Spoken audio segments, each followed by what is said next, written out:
Okay, so I'm going to lump both speeches onto one video. Hopefully, you're able to distinguish between the two. I will start with my informative and then lead right on into my persuasive. My informative will be about Federal Department of New York Chief Rich Picciotto, and my persuasive will be about organ donation. So, moving right along, how many of you remember 9/11? Is anybody familiar with a person who managed to get buried under the rubble of one of the towers and yet made it out alive? Today we will talk about just a man. I will begin with his life before, some details during, and his life after.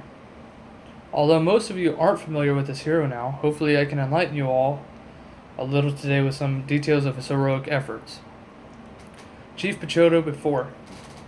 He was actually present for the first attack on the World Trade Center in 1993. Not many people know this, but in 1993 there was a group of terrorists who decided to place bombs in the parking garage of the World Trade Center. Their efforts were in vain, however, because they didn't do much damage. They didn't cause much structural damage. They didn't cause much terror in place. I mean, most people just kind of moved right along with their day. This actually was able to set up an after-action plan with the fire department that enabled them to clear the towers a lot faster on 9/11 than what they originally would have. Chief Picciotto was a very key part in mapping out the World Trade Center and setting up this plan. He served as a police officer, an arson investigator, and a fire marshal. All of this he did before he became a chief in 1992. During the event, during the 9/11, he was between the 6th and 7th floors of the South Tower when it collapsed.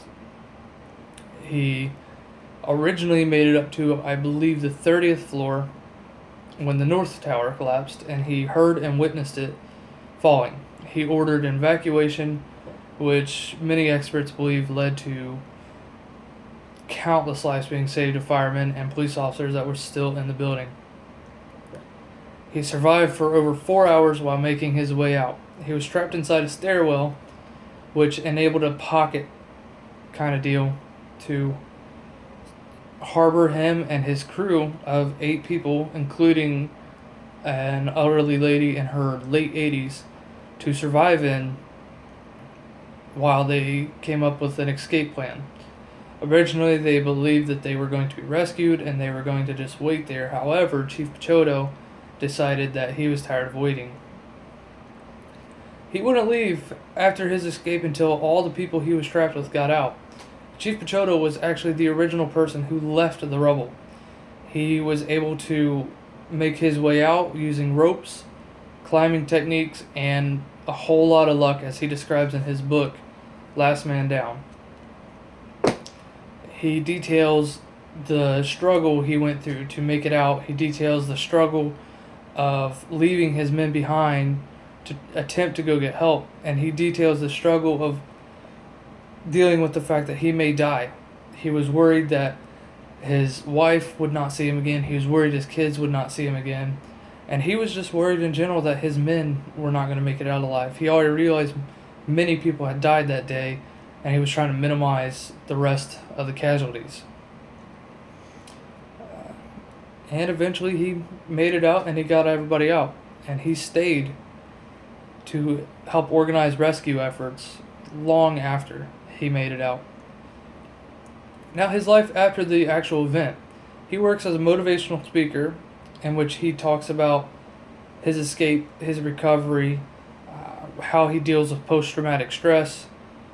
Since, this event was very stressful for him. It made him rethink his life. I believe he quit his job just because of this event.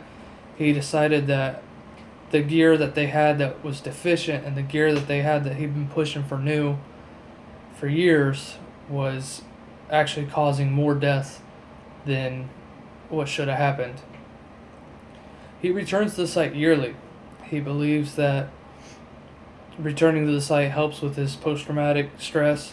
He believes that in order to memorialize the firefighters he lost that day and all the people that lost their lives that day, he should return to the site every year in order to reflect, and aid his recovery process. So, in conclusion, Chief Picciotto was a remarkable man who did some remarkable things. Not only did he serve the public to the best of his ability, but he did it with severe dedication. His life before spoke of the man he was. How he reacted during was incredible, and the way he handles himself speaks volumes for who this man is. Again, all the information I found in his book, Last Man Down. I bought it off of Amazon. Now, moving into my persuasive speech on organ donation. So, we are all asked whether or not we want to be an organ donator. But do we realize the impact our answer could have on someone else's life? According to Donate Life, every 10 minutes another name is added to the National Organ Transplant waiting list. And every day an average of 21 people die because the organs they need weren't donated in time. So, today I'm going to share the misconceptions and facts about organ donation, talk about the Colby Foundation, and a donation in North Dakota. According to Organ Donation Alliance, organ donation is the process of surgically removing an organ or tissue from one person and placing it into another person. Transplantation is necessary because the recipient's organs have failed or been damaged by disease or injury. First, I'm going to talk about some of the misconceptions about organ donation. According to the Gift of Life donor program, the top misconception is if I'm in an accident and the hospital knows that I'm an organ donor, they won't do everything they can to save my life. However, this is untrue. Many hospitals have programs in place that the family has to sign off on the organ donation itself before they are allowed to harvest the organs. They often wait until the person is pronounced dead to donate, and the only other case that they can donate is if the person is on a ventilator and pronounced brain dead. The Gift of Life program is not notified until life-saving efforts have failed and the deceased family has given permission. Another misconception about the Gift of Life program is if I'm a registered donor, doctors may remove my organs before I've passed away. The truth is, brain death is the medical, legal, and morally accepted determination of death. By definition, the brain is considered dead when there is a lack of blood and oxygen. This is determined by several tests and more than one diagnosis of brain death from several doctors. After this, the family is presented with a choice of donation. Second, I'm going to talk about the Colby Foundation. According to the Colby Foundation, our mission is to increase awareness of organ and tissue donations in the national community. The Colby Foundation started because of a profound loss and reason of hope. On June 3, 1993, Colby, a 14-month-old, was left unattended in a bathtub by the babysitter. He slipped underwater and drowned. Colby died in the hospital where his parents were given the chance to say goodbye. Doctors asked if they wanted to donate Colby's organs, and within minutes they agreed. They never thought about organ donation, but they didn't think twice. Colby's kidneys were donated to a 27-year-old man. His liver was implanted in a 2-year-old, and his heart was donated to a 5-month-old baby. All of the transplants were successful. A year after the heart transplant, Colby's parents started writing letters to the infant's family, and then they met.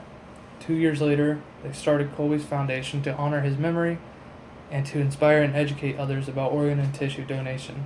They travel around the country holding different conferences at various schools and community centers, sharing his story and educating about organ donation.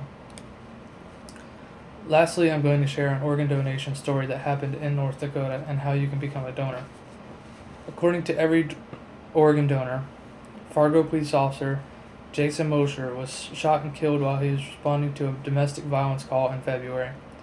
Mosher had worked for Fargo Police Department for 6 years after he served as a combat medic in Iraq and Bosnia. Mosher was an organ donor, and his organ donation saved the lives of 5 people ages from 26 to 61, and several other people will be saved from his tissue donations. A friend of the family, Drew Schwann, stated Mosher was a hero long before his death.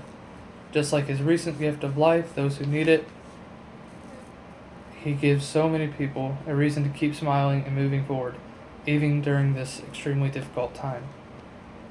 So how can you become an organ donor? According to the DMV, the process of registering as an organ donor is administered by LifeSource along with North Dakota Department of Transportation. You can register online or in person. For online, you go to the North Dakota Donor Registry website. For in person, you visit North Dakota's Department of Transportation and explain that you wish to register as an organ and tissue donor. You can then be registered when you renew your license. You don't need a witness to sign as a donor, but the state encourages you to tell your family of your wishes. Today we talked about facts and misconceptions about organ donation, the reason for the Colby Foundation, and how you can become an organ donor here in North Dakota. So next time you're asked if you want to be an organ donor or someone in your family, I hope you can look past the misconceptions and make the decision to save others' lives. Don't just donate organs, give life. Thank you.